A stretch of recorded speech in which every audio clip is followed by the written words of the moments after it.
normalmente aparece dos veces, tanto en la parte de arriba como en la parte de abajo, ¿no? ¿Sí o no? Por eso que el espectro de una señal de este tipo tiene también dos veces la señal de información, ¿ya? Y nos está diciendo que como aquí está dos veces la información de la señal de información, también en el espectro, que ya no estamos en función del tiempo, como dice aquí, sino que ya estamos en función de la frecuencia, también nos está diciendo que si nosotros transmitimos, a ver, si nosotros, yo voy a dibujar un espectro de una señal, si tengo esta frecuencia que ya está en función de la frecuencia, aquí tengo la frecuencia de la portadora, que es C, y me está diciendo que existe una banda lateral inferior y otra superior, ¿no? Donde están indicando que estos dos rangos de frecuencia llevan la misma señal de información. O sea que se está repitiendo esta señal y se está repitiendo esta señal, la misma señal. Por eso que hay técnicas de modulación de banda lateral única, ¿ya? Modulación en amplitud de banda lateral única, y que solamente como se está duplicando nos interesa tener una sola información. ¿Está claro? ¿Jóvenes? Bien. Y aquí, por ejemplo, les voy a mostrar nuevamente otro gráfico. ¿Y qué está pasando aquí? ¿Qué modulación tenemos? Bueno, esta es la señal de información, y aquí me está diciendo qué tenemos. Es así como se ve sin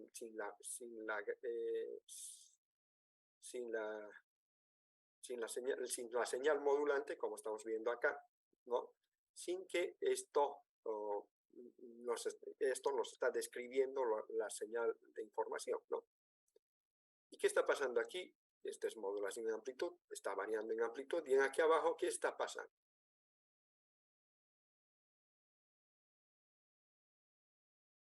Modulación de frecuencia. ¿Por qué? ¿Qué está pasando?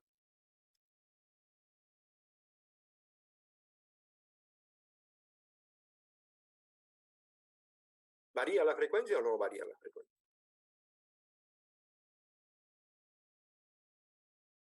Varía. Está variando, ¿no? En semiciclo negativo está variando, y en el semiciclo positivo mantiene la misma portadora. Entonces está variando en frecuencia, y por eso es FM, ¿no?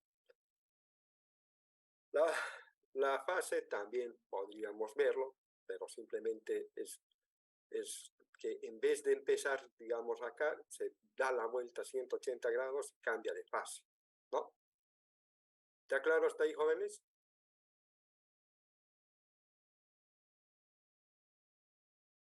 ¿Sí?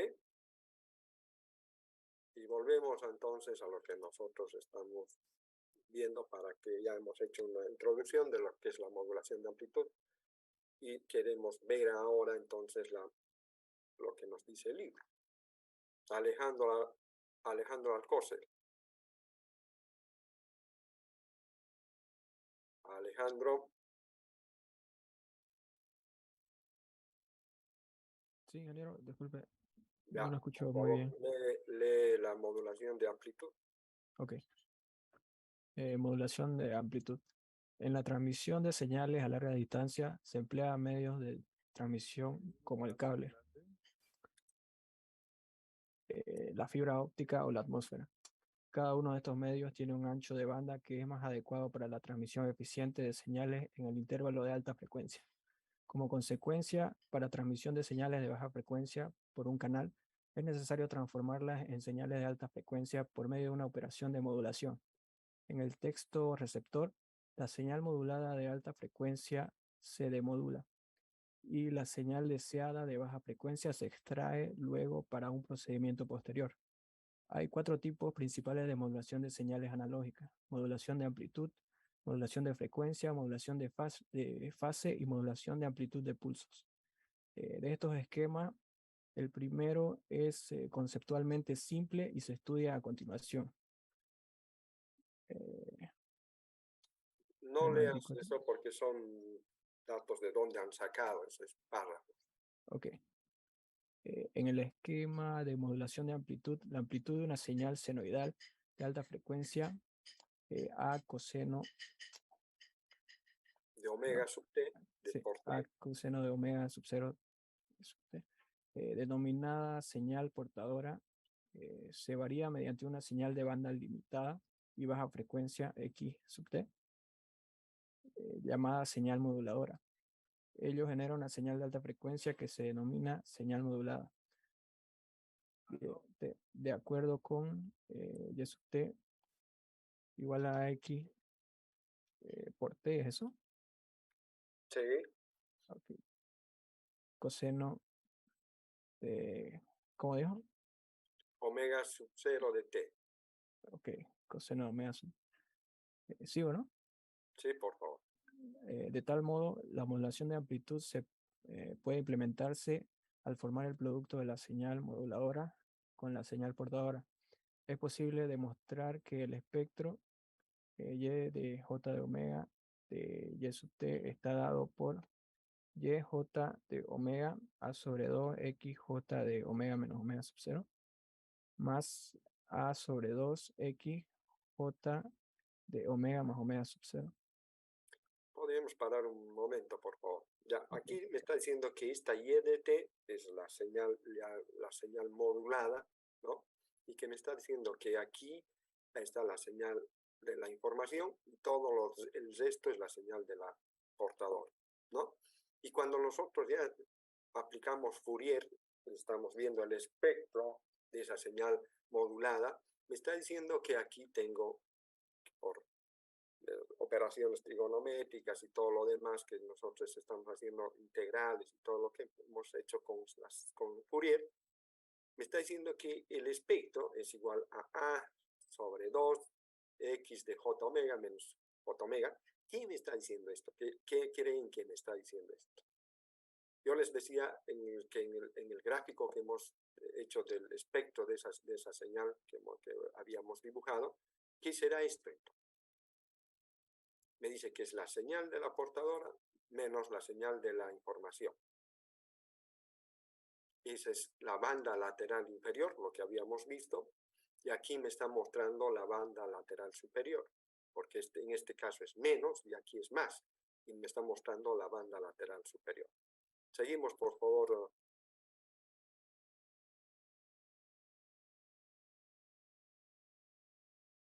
Seguimos.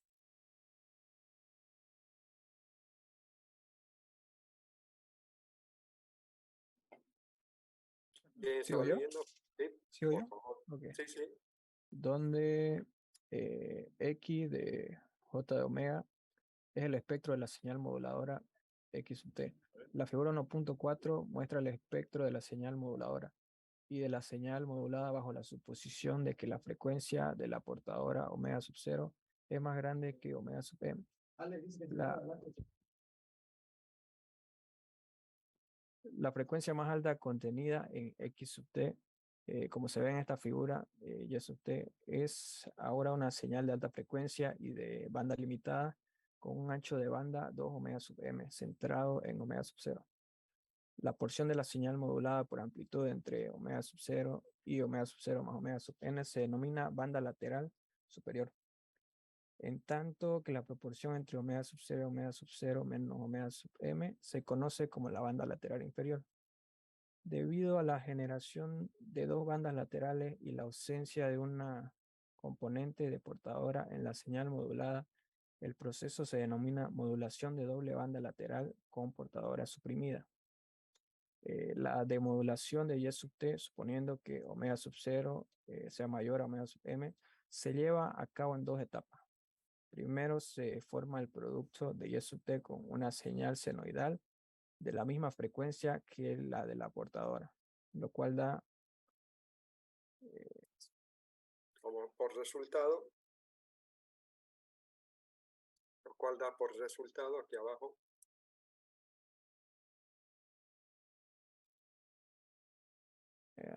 ok, por resultado R de t igual a Y de t coseno de omega sub 0 por t por A de x de t coseno al cuadrado de omega sub 0 de t, que se escribe como R de t igual a y de t coseno de omega sub 0 de t igual a sobre 2 x de t más a sobre 2 x de t coseno de 2 omega sub 0 de t. Este resultado indica que la señal del producto está compuesta por la señal moduladora original, escalada por un factor de 1/2 y una señal modulada por amplitud con una frecuencia de portadora de 2 omega sub 0. El espectro R de J omega de R de T se indica en la figura 1.5. La señal moduladora original puede recuperarse ahora a partir de R de T al hacerla pasar a través de un filtro pasabaja con frecuencia de corte omega sub C, que satisface la relación omega sub m menor a omega sub C menor a 2 omega sub 0 menos omega sub m. La salida del filtro es en este caso una réplica escalada de la señal moduladora. La figura 1.6 muestra las representaciones en diagrama de bloque de los esquemas de modulación y de modulación de amplitud. El supuesto que subyace al proceso de modulación que acaba de describirse es que una señal senoidal idéntica a la señal de la portadora puede generarse en el extremo receptor. En general, es difícil asegurar que la señal senoidal de moduladora tiene como el tiempo una frecuencia idéntica a la de la portadora. Con el propósito de superar este problema en la transmisión de señales de radio de amplitud modulada, se modifica el proceso de modulación de manera que la señal transmitida incluye la señal de la portadora, lo cual se consigue redefiniendo la operación de modulación de amplitud de la manera siguiente. Y de t igual a 1 más m de x de t coseno de omega sub 0 de t. Ya, un momentito, por favor. Y estamos viendo en estos gráficos que nos dicen que nosotros estamos viendo que esta es un espectro, ¿no?, de una señal moduladora, que es la señal de información, y aquí tenemos también un espectro de la señal modulada, ya porque estamos viendo que esta es la frecuencia de la portadora, aquí esta es la banda lateral superior y esta es la banda lateral inferior, ¿no? Y en este otro caso nos está mostrando también el espectro de una banda, de una señal modulada, y también nos está mostrando la portadora. Aquí están las señales de información y aquí también me está mostrando la portadora. Generalmente a veces solamente cuando estamos hablando de frecuencia, nosotros ya no dibujamos esta parte de la señal ni esta otra parte, sino simplemente con unos impulsos hacemos que esto sea el espectro de esa señal, ¿no? Y aquí me está diciendo que tengo una señal de información o una señal, la señal que quiero enviar, y esta es la señal de la portadora, y que a la salida, después de modularla, por eso me está diciendo que es porque hemos dicho que es la multiplicación de estas dos señales, me da a la salida y de t. Ahora, si yo quiero recuperar satisfactoriamente esto, tengo que demodular, ¿no? Y si yo introduzco en la parte del receptor y de t, que es la señal modulada, entonces también lo vuelvo a realizar operaciones de multiplicación o división, lo que quieran ustedes, y tengo una señal RT que me dice que es la salida, pero que todavía está metida, como hemos visto, lo que le dio su compañero, está metida todavía la portadora, pero hacemos pasar por un filtro pasabajas para que puedas solamente recuperarse la señal de información, pero con la mitad de la amplitud. Por eso que tenemos que modular, filtrarla y amplificarla cuando estamos recibiendo. A ver, otro que lea, por favor.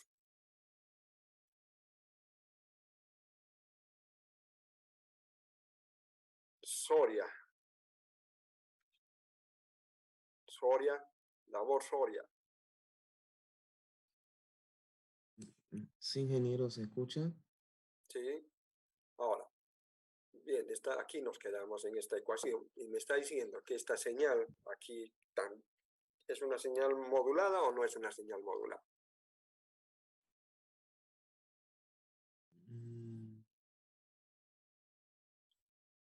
Sí, Es modular.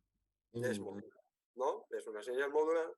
pero aquí me está incrementando una letra, que es la letra M, que significa el índice de modulación. O sea, en qué porcentaje estoy modulando la portadora para que pueda yo tener y enviar la señal de información correctamente. Seguimos, por favor, entonces, Soria. ¿Dónde M es el número elegido? Es un número elegido para asegurar que 1 más m de x de t es positivo para todo. La figura 1.7 muestra las formas de onda de una señal senoidal moduladora de frecuencia igual a 20 hercios y la portadora de amplitud modulada que se obtiene de acuerdo con la ecuación 1.14 para una frecuencia de portadora de 400 hercios y m igual a 0.5. Advierta que la envolvente de la portadora modulada es esencialmente la forma de onda de la señal moduladora. Como consecuencia de que la portadora también está presente en la señal modulada, el proceso se denomina modulación de doble banda lateral o MDBL. En el extremo receptor, la señal de la portadora se separa primero y luego se usa para demodular. En el caso de la modulación de amplitud convencional, como puede observarse en la figura 1.4, la señal modulada tiene un ancho de banda de 2 omega m, mientras que el ancho de banda de la señal moduladora es omega m. Para incrementar la capacidad del medio de transmisión se emplea a menudo una forma modificada de la modulación de amplitud, en la que se transmite en la banda lateral superior o la banda lateral Inferior. inferior de la señal modulada. El procedimiento correspondiente se denomina modulación de banda lateral única o MBLU, para distinguirlo del esquema de modulación de doble banda lateral de la figura 1.6. Una forma de implementar la modulación de amplitud de banda lateral única se indica en la figura 1.8, donde el transformador de Hilbert se define por medio de la ecuación 1.4. Los espectros de las señales pertinentes de la figura 1.8 se muestran en la figura 1.9. Bien, hasta ahí, multiplexaje y demultiplexaje. Y aquí estamos viendo entonces las señales moduladas y la señal moduladora, en este caso, y la primera y la modulada, ¿no? Que están siendo, y me dicen que el índice de modulación es igual a 5, a 0,5, perdón, porque el índice de modulación solamente presenta valores de 0 a 1, no puede ser más, porque el porcentaje de modulación, que es simplemente el índice de modulación multiplicado por 100 para sacar el porcentaje, me estaría diciendo que en este caso el porcentaje de modulación es del 50%, ¿ya? Si yo hago, por ejemplo, aquí una recta desde para ver qué estoy haciendo acá, me está diciendo que esta modulación desde que empieza aquí hasta donde está llegando es el 50%. No puede haber modulaciones en la práctica de modulación al 100% porque esto llegaría, estas señales llegarían a, bueno, no voy a borrar esto un momento porque está con, llegarían a juntarse aquí, ¿no?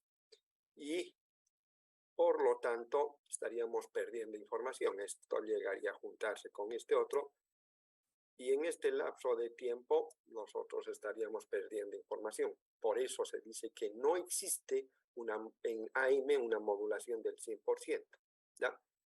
Hasta un 80% sí es aconsejable.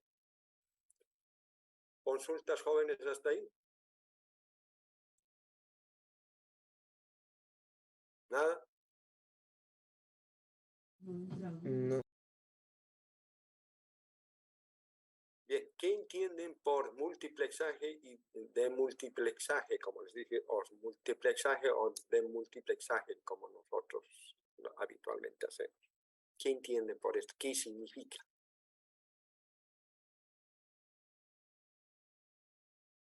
¿Qué significa la multiplexación? Y varios canales para que la salida solo sea un canal. Ya, exactamente. Es unir canales de información para ser transmitidos por un solo medio de transmisión. ¿Correcto? ¿Sí?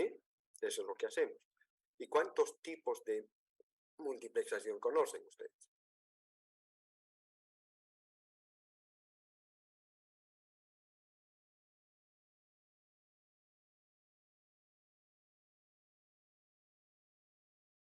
Brandon, ¿cuántos tipos de multiplexación conoces?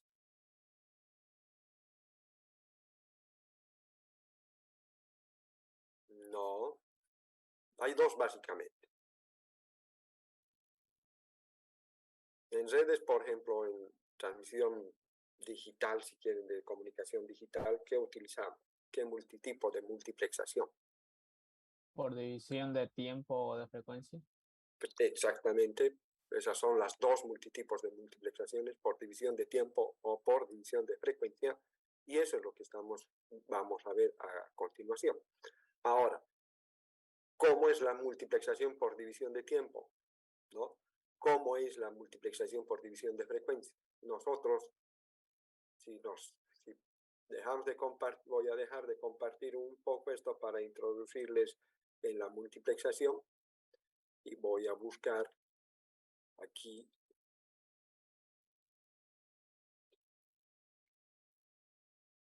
multiplexación por división de tiempo, primero, TDM.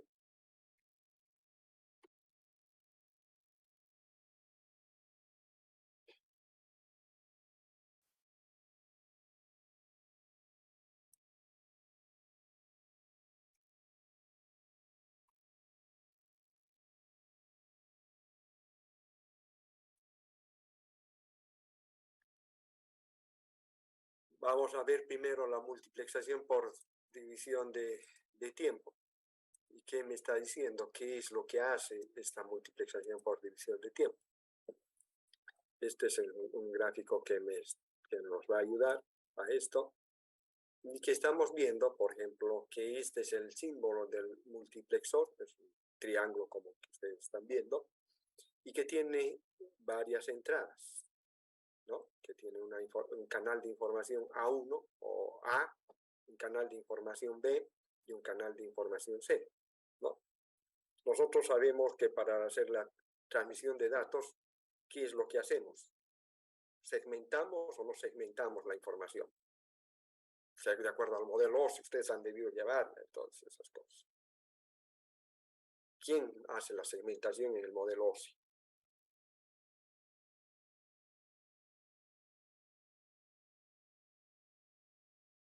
¿Qué capa del modelo OSI hace la segmentación? Deciré.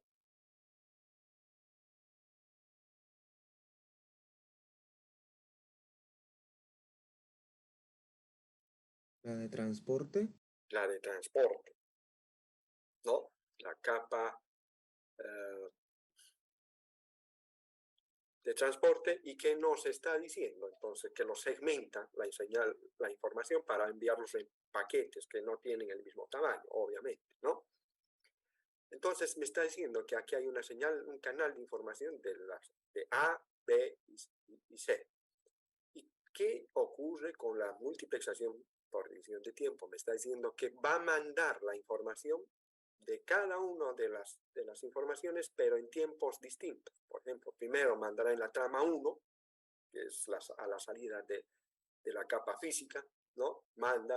Está mandando todo esto primeramente, todo en un tiempo determinado. Manda el segmento de A1 y el segmento de C1, ¿no? Lo envía. Como no hay aquí del B, todavía no lo envía, y así sucesivamente está mandando tramas, pero en tiempos distintos, como estamos viendo, lo ha dividido en tiempos distintos. Primero manda eso, luego mandará en otro tiempo esta parte de la información segmentada, me dice que ha mandado A2, B2 y en C no hay nada, y en otro tiempo me dice que va a enviar A3, B3 y C3.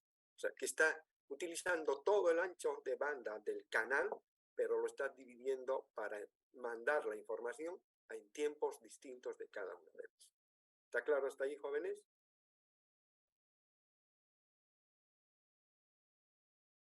Jóvenes, Sí, está claro. bien. Y lo mismo me está mostrando en esta otra, me dice que tengo las computadoras para que tengan más, quiero mandar la información de estas computadoras, y me está diciendo que lo va a mandar la computadora 1, luego de la computadora 2, de la 3 y de la 4, pero en tiempos distintos, en un tiempo T. Bueno, a ver, voy a escribir acá. Me estará diciendo que va a ser en T1, ¿no? En un tiempo T2 y así sucesivamente, ¿no? ¿Está claro? Y al demultiplexar, que es otra, o que es lo inverso de la multiplexación, está sacando las informaciones de cada una de las computadoras, de computadora 1, 2, 3, 4, ¿no? Pero está utilizando todo el ancho de banda del canal de transmisión o del medio de transmisión para que en tiempos distintos se mande la información de cada uno de ellos. ¿Alguna consulta, jóvenes?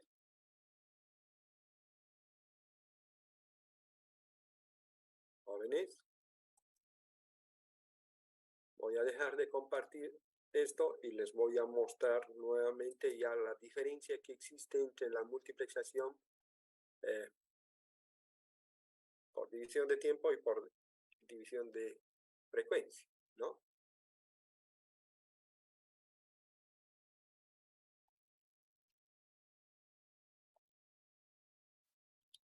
Ya hemos dicho, por ejemplo, que esa es una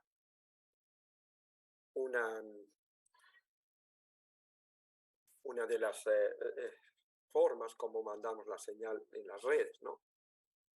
Aquí les voy a mostrar ahora la FDM, que es la multiplexación por división de frecuencia y que es de este tipo. FDM en el dominio de la frecuencia me está diciendo que tiene varias señales de información que quiera enviarles por un medio de transmisión de banda ancha, ¿no? ¿Y cómo lo hace? Utiliza parte del ancho de banda de cada una del ancho de banda del medio de transmisión para enviar cada una de estas. Primero, la señal o canal 1 me está diciendo que lo va a mandar por F1 si tiene una portadora, ¿no? El canal 2 lo va a mandar por F2 y así sucesivamente lo va a ir mandando, ¿no? Un ejemplo claro, por ejemplo, es lo que a diario nosotros utilizamos, la televisión por cable. ¿Qué tipo de multiplexación tiene?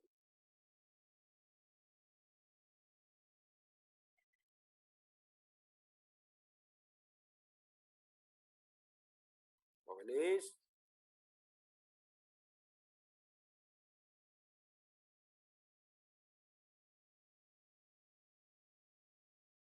Por división de frecuencia. Por división de frecuencia. ¿Por qué? Porque nosotros al apretar el control remoto y poner 2, estamos asignando una frecuencia. Estamos poniendo una frecuencia que nos dice por normas internacionales que nosotros en televisión por cable tenemos asignada una frecuencia para el canal 2 y en ese canal 2 está apareciendo, qué sé yo, cualquier televisión, ¿no? Entonces, de esa manera nos está llegando, porque no tenemos varios cables, o tienen varios cables para televisión ustedes, les llega a través de un solo medio de transmisión, ¿sí o no? Por un solo cable. Y les llega 80, 90 canales o más, ¿correcto?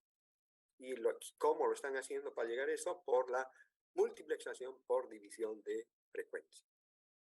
Entonces, estamos viendo que el ancho de banda del canal o del medio de transmisión es subdividido en pequeños rangos para que pueda mandarse la señal con frecuencias distintas.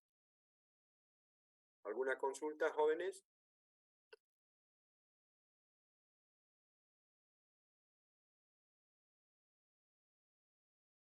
¿Jóvenes?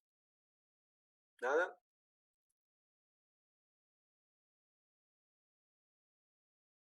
Bien, entonces vamos a continuar ahora con la lectura ya que sabemos qué es la multiplexación.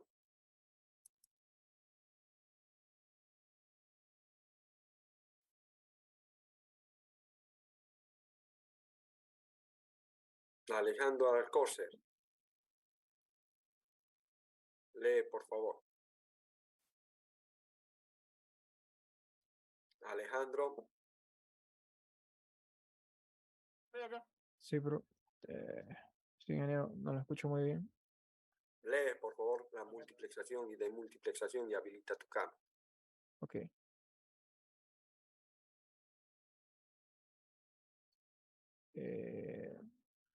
Para utilizar. ¿Sí? Ok. Para utilizar de manera eficiente el canal de transmisión de banda ancha, se combinan muchas señales de baja frecuencia y ancho de banda estrecho para formar una señal compuesta de banda ancha que se Perdón, yo te voy a bajar más abajo, que se transmite como una señal única.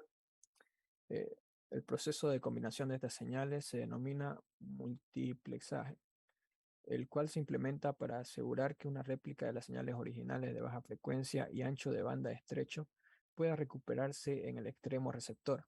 El proceso de recuperación se conoce como desmultiplexaje, un método que se utiliza mucho para combinar diferentes señales de voz en los sistemas de comunicación telefónica es el multiplexaje por división de frecuencia, MDF.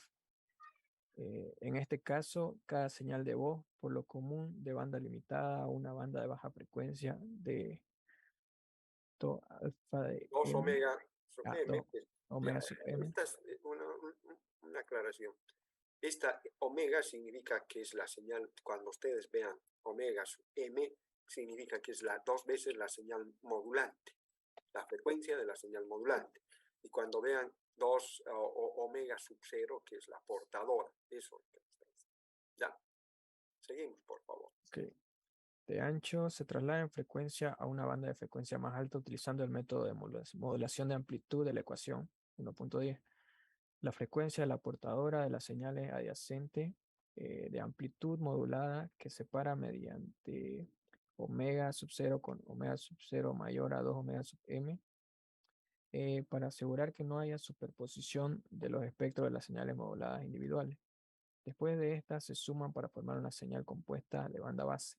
Esta señal se modula después sobre la portadora principal para formar la señal MDF y se transmite. La figura 1.10 ilustra el esquema de multiplexaje por la división de frecuencia. En el extremo receptor, Perdón. Sí, seguimos. En el extremo receptor, la señal de banda base compuesta se obtiene primero de la señal MDF mediante demodulación.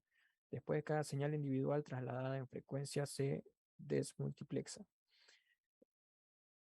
Primero, al pasar la señal compuesta por un filtro pasabanda con una frecuencia central de valor idéntico al de la frecuencia de la portadora correspondiente y un ancho de banda un poco mayor de 2 omega sub m.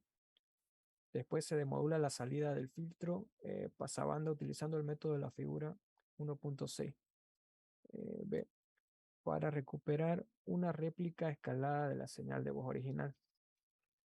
Bien, entonces aquí ya nos está diciendo que esta es una manera de poder mandar información, que es la multiplexación y demultiplexación, que nosotros habitualmente así la conocemos, y que sí se sirve para que podamos transmitir varios canales de información por un solo medio de transmisión, ¿no?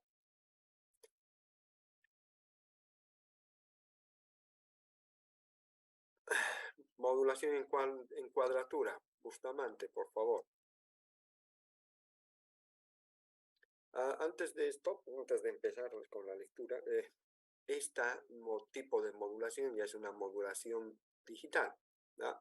Como el ASK, PSK, QAM, que esta es la modulación de amplitud en cuadratura, y FSK. Son ya modulaciones digitales, por eso que nos están también diciendo esta parte.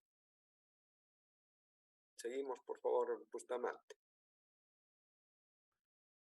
Como ya se señaló, la modulación de amplitud de banda lateral es la mitad de la frecuencia de la modulación de amplitud de banda lateral única.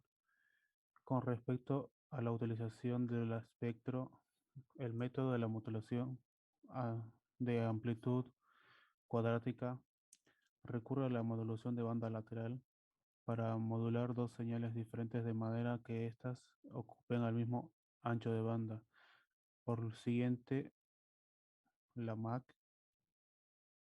toma cuando mucho el ancho de banda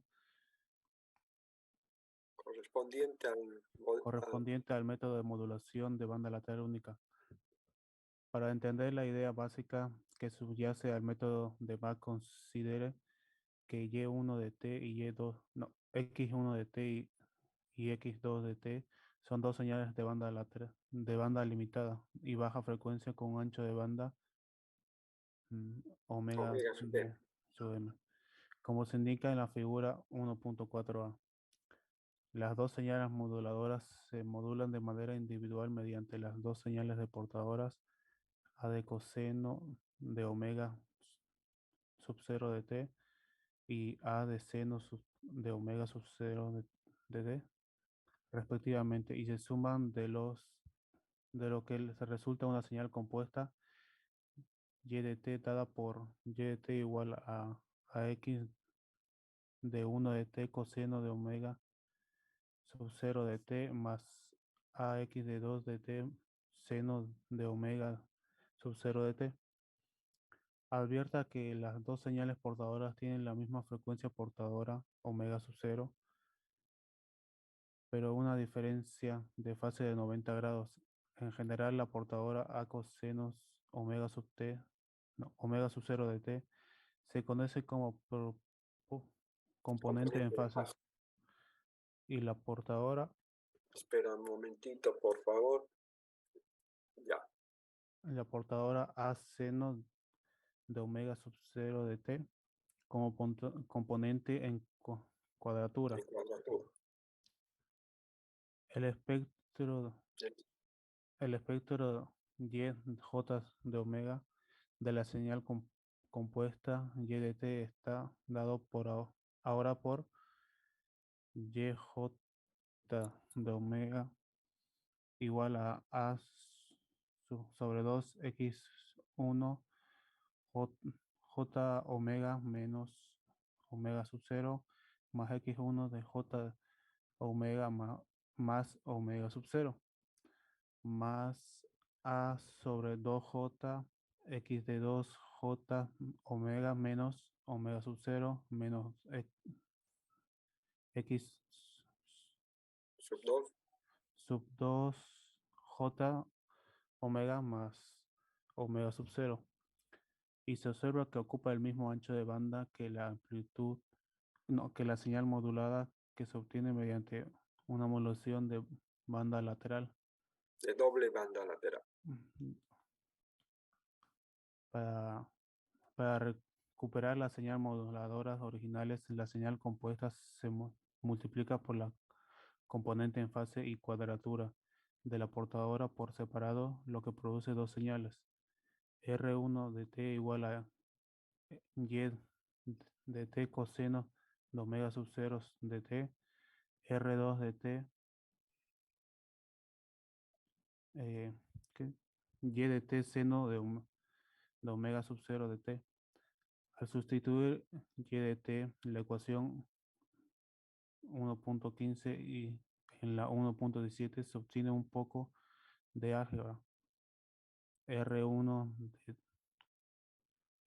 de t a sobre 2x1 de t más a sobre 2x1 de t coseno 2 de omega sub 0 de t a sobre 2x de 2 de t seno 2 veces omega sub 0 de t R2 de t igual a sobre 2x de 2 de t más a sobre 2x1 de t seno 2 omega sub 0 de t menos a sobre 2x de 2 de t coseno de 2 omega sub 0 de t.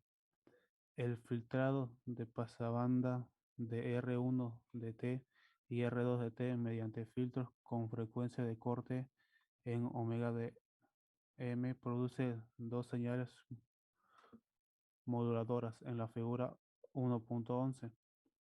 Muestra las representaciones en diagramas de bloques de los esquemas de modulación y de modulación de amplitud en cuadratura. Como en el caso del método de modulación de doble banda lateral, con portadora suprimida, el método MAC también requiere en el receptor una réplica exacta de la señal portadora empleada en el extremo de transmisión para una demodulación exacta.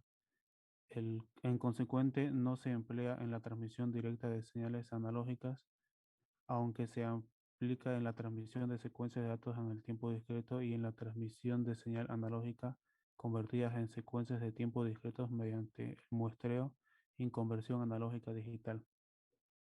Bien.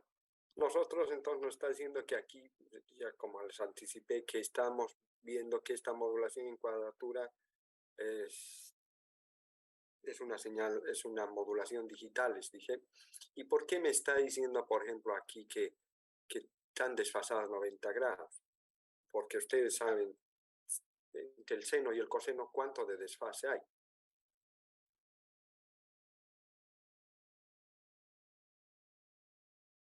Jóvenes.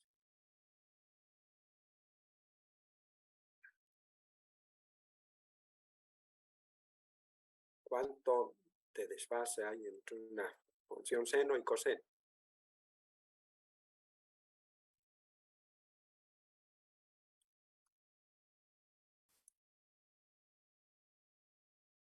Nadie sabe.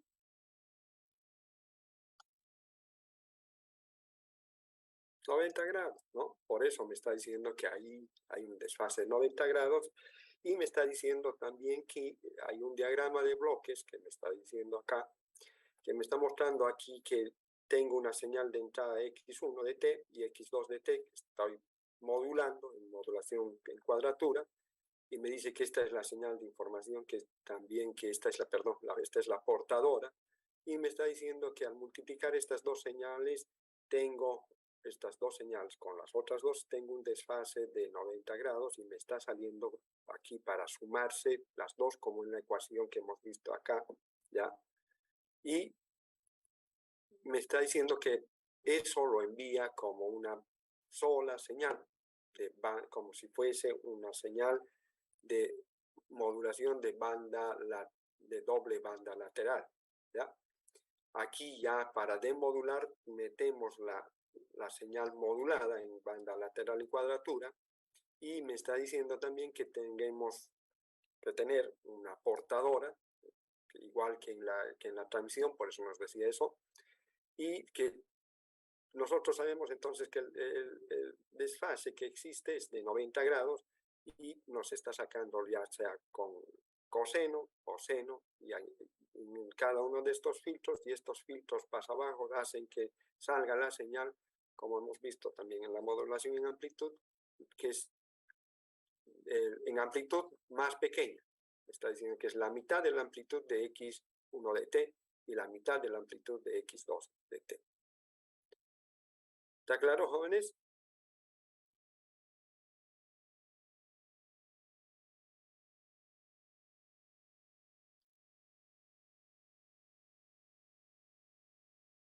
A ver, decide por favor, generación de señales. Ya, generación de señales. Una parte igualmente importante del procesamiento de señales es la generación de la señal sintética. Uno de los generadores más simples de señales de este tipo es aquel que genera una señal senoidal, denominada oscilador.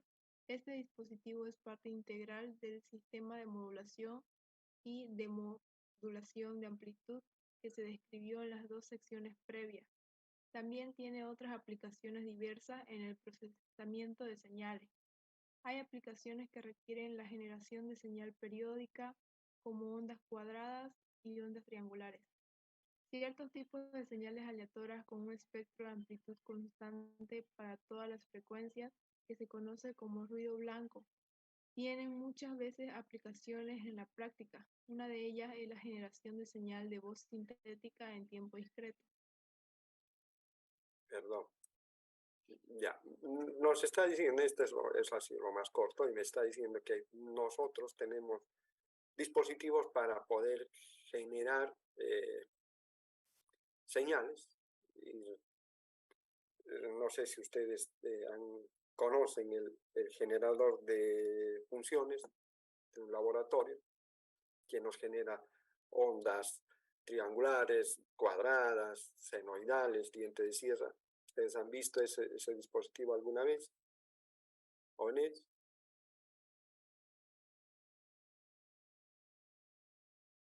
A ver si alguna vez vamos a conocer un osciloscopio y un generador de señales que les voy a llevar.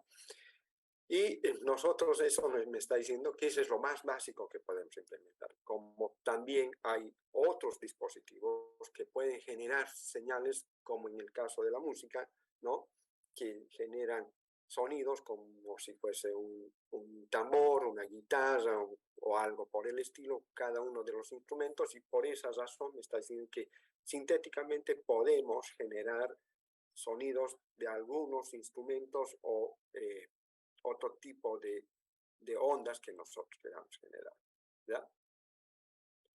¿A qué se refiere con ruido blanco? Me dice, en ciertas señales aleatorias, el ruido es una señal aleatoria, nosotros sabemos, y me dice que a qué se está refiriendo con ruido blanco. Y él me está diciendo que tiene aplicaciones, ¿no? Estas aplicaciones en la práctica, por ejemplo, como son, el ruido es una señal aleatoria, no existe en el mundo dos señales aleatorias iguales, utilizan también para producir, por ejemplo, números aleatorios, ¿no? En las loterías, en algunas loterías a nivel mundial se están utilizando este tipo de procedimiento para que el ruido es el que genera un número aleatorio, ¿ya?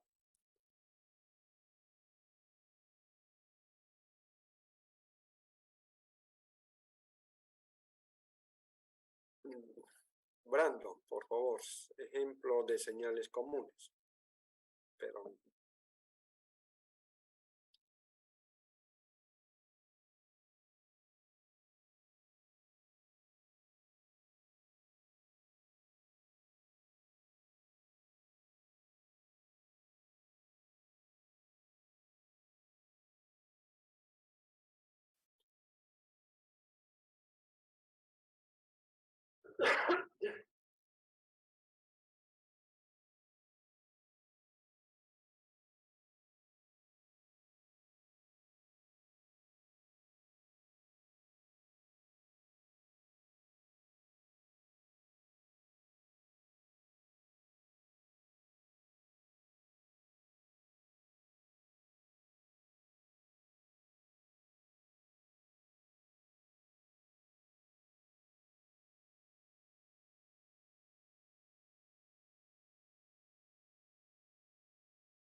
compresión.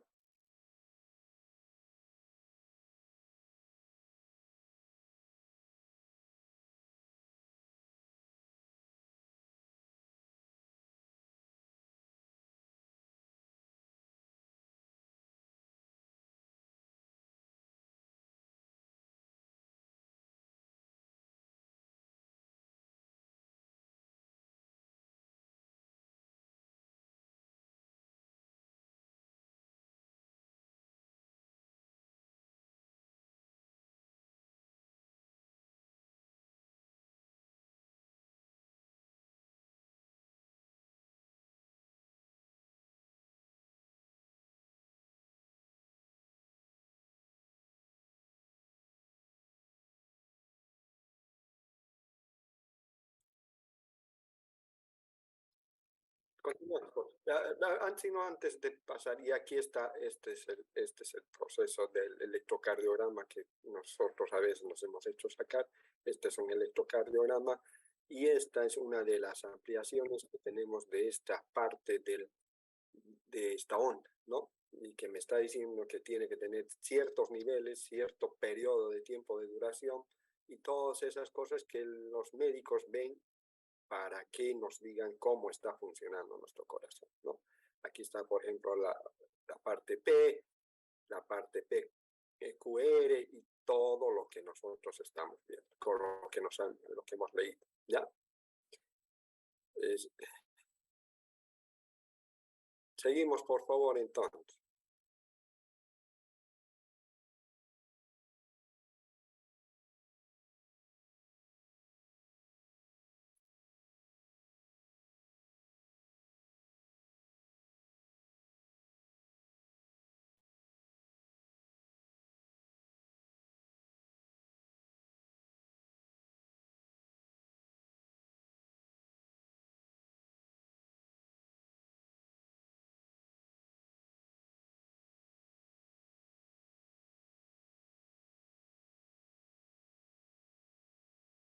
De igual manera,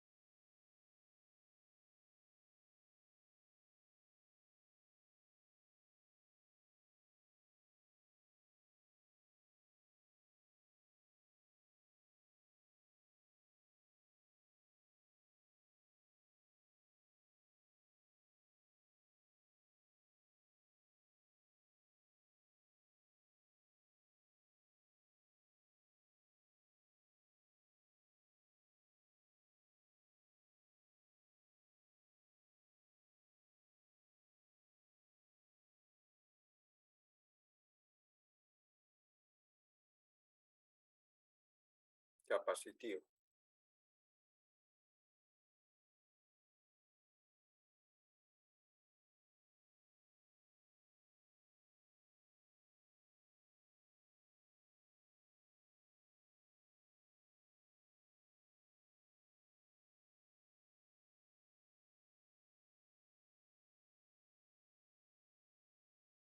Bien, entonces estamos viendo que esas son señales que nosotros sí conocemos y que nos sirve en la medicina para poder analizar cómo está el corazón, ¿no? ¿Alguna consulta hasta ahí, jóvenes? Davor, por favor, la señal del electroencefalograma.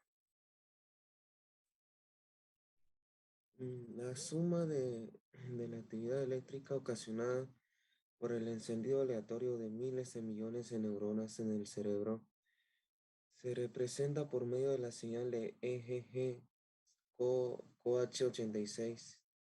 No veas eso porque esas son informaciones de dónde han sacado, ¿ya?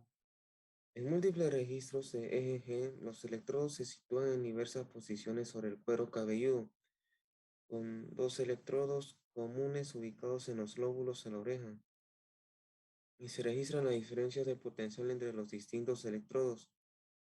Un ancho de banda común de este tipo de EGG varía de 0.5 hasta los casi 100 hercios, con amplitudes que van desde 2 hasta 100 milivoltios. Milivoltios. Un ejemplo de trazas EGG múltiples se presenta en la figura 1.13. Los análisis tanto en el dominio de la frecuencia como en el dominio del tiempo de la señal EGG se han utilizado para diagnosticar epilepsia, desórdenes del sueño o enfermedades psiquiátricas, entre otros padecimientos. Para este fin, el espectro del EGG se subdivide en las siguientes 5 bandas. 1. El intervalo delta, que ocupa la banda de 0.5 a 4 hercios. 2. El intervalo teta, en la banda de 4 a 8 hercios. 3. El intervalo alfa dentro de la banda de 8 a 13 hercios. 4. El intervalo beta, que ocupa la banda de 13 a 22 hercios. Y 5. El intervalo gamma, en la banda de 22 a 30 hercios. La onda delta es normal en las señales EGG de niños y adultos dormidos. Debido a que no es común en adultos en vigilia, su presencia indica ciertas enfermedades cerebrales, La onda teta suele encontrarse en niños, aunque se ha observado en adultos en vigilia. La onda alfa es común en todos los seres humanos normales y es más pronunciada en un sujeto relajado y despierto con los ojos cerrados. De igual manera, la actividad beta es común en adultos normales.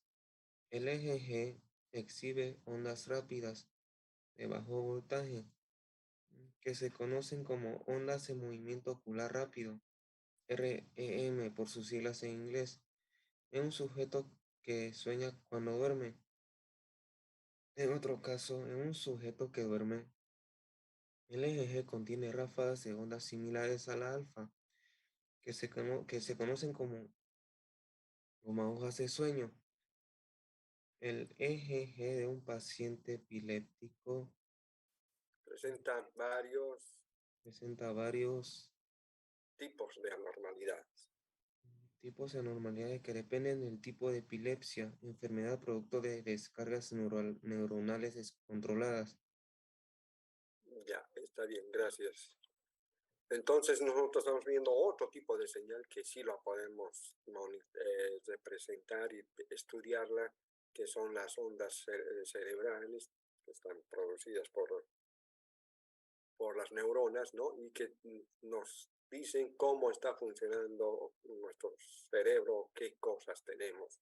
También a través de los médicos podemos ver eso, ¿no? Señales sísmicas, por favor, Eugenia.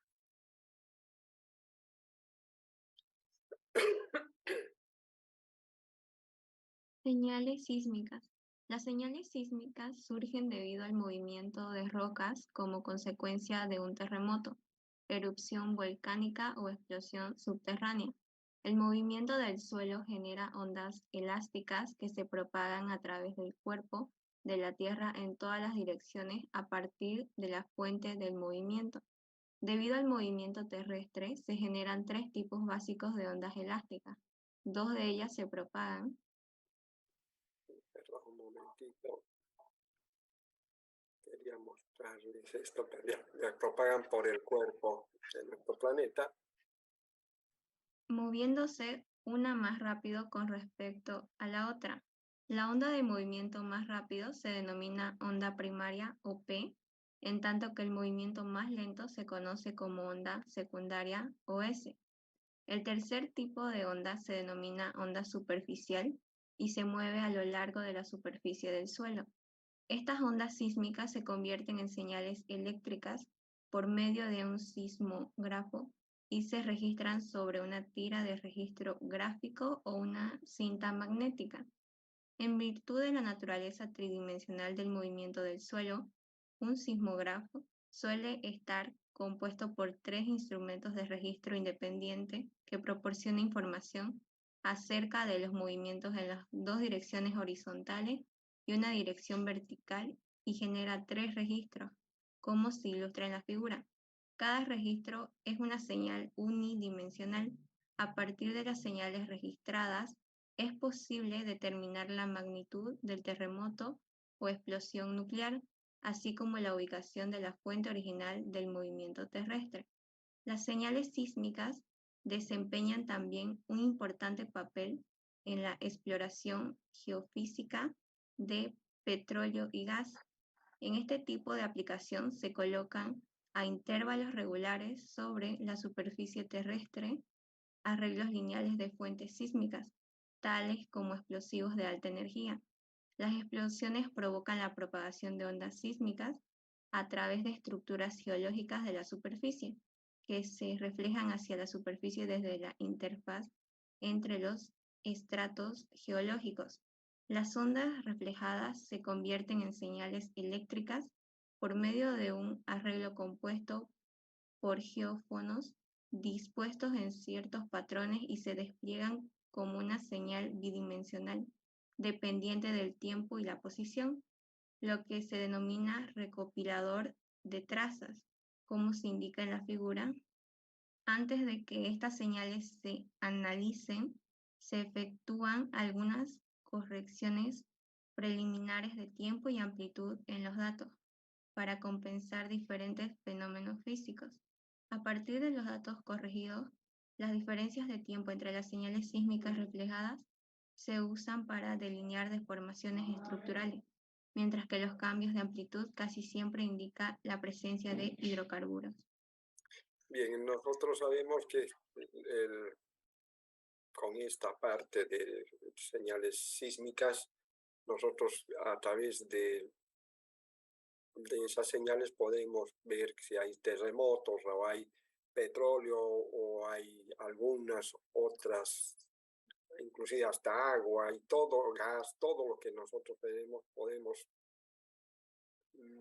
leer a través de las señales sísmicas que nosotros podríamos captar a través de un sismógrafo, ¿no? Y todo esto sí se puede hacer con el procesamiento digital de señales, ¿ya? Chilo, por favor. Señales de voz. La teoría acústica de la producción de voz ha propiciado una diversidad de modelos matemáticos para representar las señales de voz. Una señal de voz se crea excitando el tracto vocal mediante el empleo de soplos de aire cuasi periódicos o la creación de flujo de aire turbulento alrededor de una constricción en el tracto bucal. Tracto vocal o por medio de una mezcla de estas dos fuentes sonoras. Los llamados sonidos sonoros se generan cuando el aire es obligado a pasar a través de la glotis en tensión, lo que ocasiona que vibre de manera oscilatoria y que genere pulsos pseudoperiódicos de aire que excitan al tracto vocal. Incluidas en la clase de sonidos sonoros están las vocales I como en sí o E como en bebé, consonantes sonoras como B, D, M, N, etc. Y las llamadas líquidas y deslizantes como W y Y. Los sonidos sordos se generan cuando se forma una contracción en algún punto del tracto vocal, lo que causa que el flujo de aire entre en turbulencia, como el ruido, y que actúe como la fuente de excitación de los siguientes sonidos, F, S, Sh, etc. Por último, hay una clase de sonidos que utilizan ambas fuentes de excitación y en consecuencia tienen características tanto de sonido sonoro como de sonido sordo. Entre esta clase de sonidos se encuentran los fricativos sonoros B, Z y ZH. Sí. Hay sonidos denominados explosivos, cuyas características cambian en forma dinámica durante su producción, P, T y K. En este caso, el tracto vocal tiene una contracción total en algún punto a lo largo del mismo, por lo cual bloquea totalmente el flujo de aire y en forma equivalente la producción del sonido en el tracto vocal. La presión crece detrás de la contracción y provoca un desahogo repentino de la presión cuando la contracción desaparece, lo que da lugar a un sonido, seguido de un desahogo gradual del flujo de aire creado. La figura 1.16 describe la forma de onda de voz correspondiente a la pronunciación masculina de Allied Digital Signal Processing. La duración total de esta forma de onda es de 3S. La versión amplificada de la I en la palabra like y el segmento S en la palabra processing se dibujan respectivamente en las figuras 1.16, B y C. La forma de onda sonora de baja frecuencia que varía lentamente de I o I y la forma de onda fricativa y sorda de alta frecuencia de S son evidentes a partir de la forma de onda amplificada. La forma de onda sonora de la figura 1.16b se observa cuasi periódica y puede modelarse mediante una suma de números finitos de senoides. La frecuencia más baja de oscilación en esta representación se denomina frecuencia fundamental o frecuencia de tono. La forma de onda sonora de la figura 1.16c no tiene una estructura fina regular y es más semejante al ruido. Una de las principales aplicaciones de las técnicas de procesamiento digital de señales se encuentra en el área general del procesamiento de voz. Los problemas en esta área suelen dividirse en tres grupos: 1, análisis de voz; 2, síntesis de voz; y 3, análisis de síntesis de voz. Los métodos de análisis digital se usan en el reconocimiento automático de voz, en la verificación y en la identificación de hablante. Las aplicaciones de las técnicas de síntesis digitales de voz incluyen máquinas lectoras para la conversión automática de texto escrito en voz y la recuperación de datos en una computadora en forma de voz mediante el acceso remoto a través de terminales o teléfonos. Un ejemplo que pertenece a este tercer grupo es la demodulación de voz para transmisión segura. La compresión de datos de voz para utilizar de manera eficiente en el medio de transmisión es otro ejemplo del uso de análisis de voz seguido por la síntesis. Una señal de voz común después de la conversión de una forma digital contiene cerca de 64.000 bits por segundo, BPS. Dependiendo de la calidad deseada de la voz sintetizada, es posible comprimir considerablemente los datos originales. Por ejemplo, por debajo de casi de 1000 bps. ¿Continúo? No, ahí vamos a quedar, pero quería más o menos explicarles esto. Nosotros estamos viendo que aquí nos está diciendo que en esta parte de señales de voz, si las digitalizamos y las procesamos, tenemos tres aspectos para estudiar. Uno, la síntesis de voz, el procesamiento de la voz y la síntesis y procesamiento de la voz. Uno es el procesamiento nos sirve para reconocer la voz de una persona que está ahí hablando, ¿no? Por ejemplo, con las noticias que vemos ahora de la política, que están diciendo que la voz no es de una cierta persona, que es de otra. ¿Y cómo lo pueden hacer? Haciendo un estudio con esta parte de procesamiento digital de señales de la voz y si corresponde o no corresponde, porque tiene parámetros como frecuencias, amplitudes y todo lo demás para que pueda decirse a ciencia cierta que eso es la voz de una cierta persona, ¿no? Otra de las cosas es que en la síntesis de voz también en el procesamiento nos permite, por ejemplo, cuando ustedes en sus teléfonos celulares les quieren pasar lo que están leyendo a tipo texto, lo hacen, ¿sí o no? ¿Hacen eso o no hacen? Bueno, no sé si todos tienen ese celular que sí hace este tipo de proceso, ¿no? Entonces, todas estas cosas se lo puede hacer a través de, del procesamiento digital de señales, ¿ya? Vamos a quedar ahí en señales de sonidos musicales porque esto es ya más largo y nos estaríamos viendo el siguiente miércoles, por favor. Pero por favor, lean antes para que no que se queden callados cuando yo les pregunte, ustedes ya me puedan contestar o ver de lo que se trata. ¿Ya? Vayan leyendo esto, por favor. ¿Está claro? ¿Jóvenes?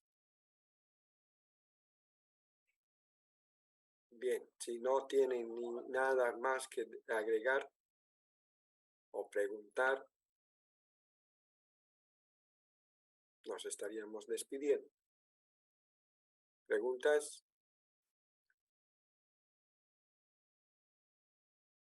¿Nada? Bien, jóvenes. Entonces nos vemos el siguiente miércoles. Gracias. Hasta luego. Hasta luego, Inge. Hasta luego, ingeniero. Hasta luego.